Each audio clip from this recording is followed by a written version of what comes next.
Egypt is reportedly launching its own investigation over claims that there was a bomb on board that plane. And for more on this, we're now joined live from Cairo by CCTV's Adel Al-Marouki. Adel, of course, Egypt playing a major role in the international official probe into the Sinai crash. Just tell us more now about this independent investigation. Who will lead it and how will it run?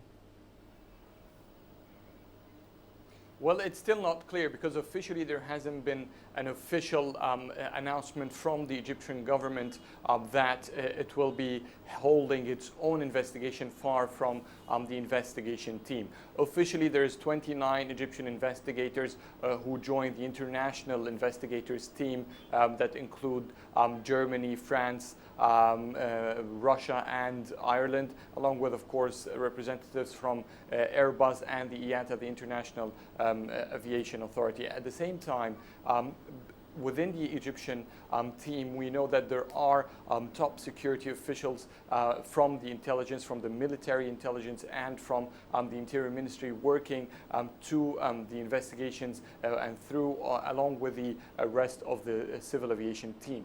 But other than that, there hasn't been any clear indication that Egypt will be moving on its own, except for one report by BBC where it did not actually name a security official who stated that Egypt will be holding an independent team. But officially, it's still not clear and it still hasn't been announced. Well, of course, with all the speculation aside, it's increasingly beginning to look as though investigations are pointing to the possibility of a bomb on board the plane. From Egypt's perspective, how likely does it look at this stage that it was indeed a bomb?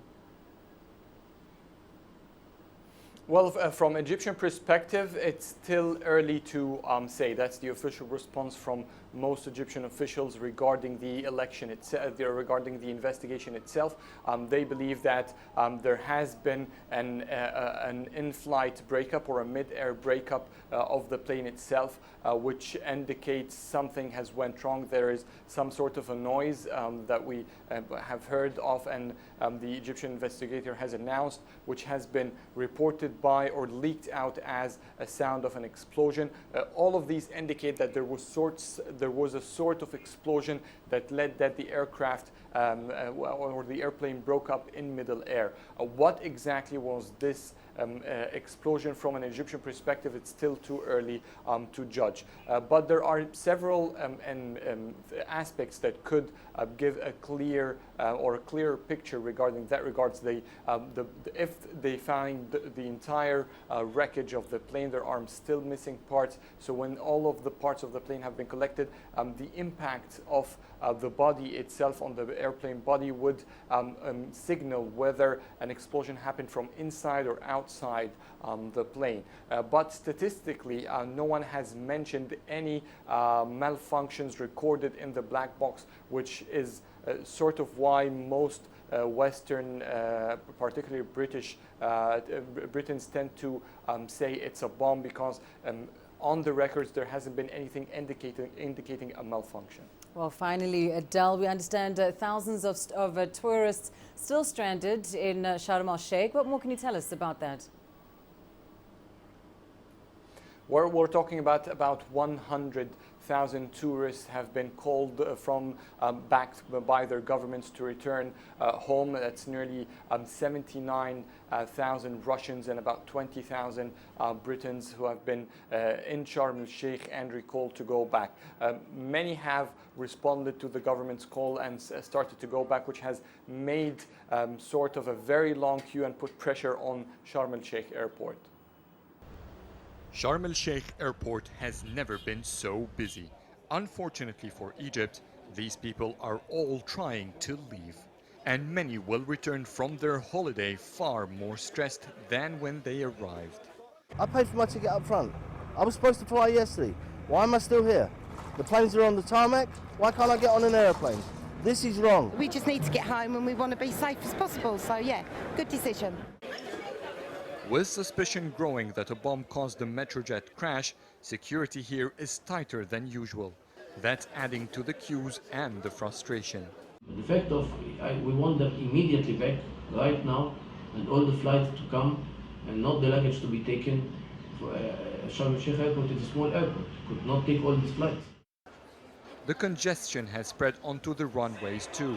The airport is turning some planes away because it can't accommodate them. It also can't handle the amount of luggage. It was also decided that travelers will not take the luggage with them, which affected the flow of passengers. In addition, the airport is not equipped to store the massive number of luggage estimated to be at least 5,000. So the Aviation Ministry decided to halt airlines to transport passengers unless they get another plane to pick up these bags. Most of these issues appeared on Saturday after Britain and Russia called tourists to return. But now the airport is running more smoothly, facilitating these massive departures and at the same time still welcoming few visitors. Adel Mahroui, CCTV, Cairo.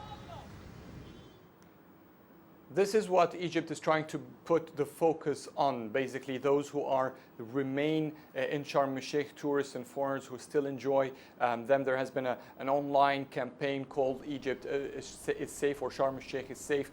Come visit us, with many tourists staying on the beach, refusing to leave, feeling secure in the city itself. Sharm El Sheikh Resort is known to be one of the most secured resorts in Egypt, and so far there hasn't been any sort of reports of security threats to the resort itself. It's the plane crash that has quite alarmed many about the situation and what possibilities could have from security breaches. Other than that, many Egyptian officials have been going to Sharm El Sheikh, trying to supervise and monitor the heightened security measures taken in the resort city. All Egyptian media, many of them have been broadcasting live television from Sharm El Sheikh, trying to promote once again the resort city, and at the same time thanking tourists who are there. Meanwhile, many are calling for Egyptians to boost the local tourism, and that Egyptians would use the facilities in Sharm El Sheikh and in many other touristic areas in Egypt. All right, we'll leave it there. Thank you very much for that update. Adel Al-Marouki, live for us there in Cairo.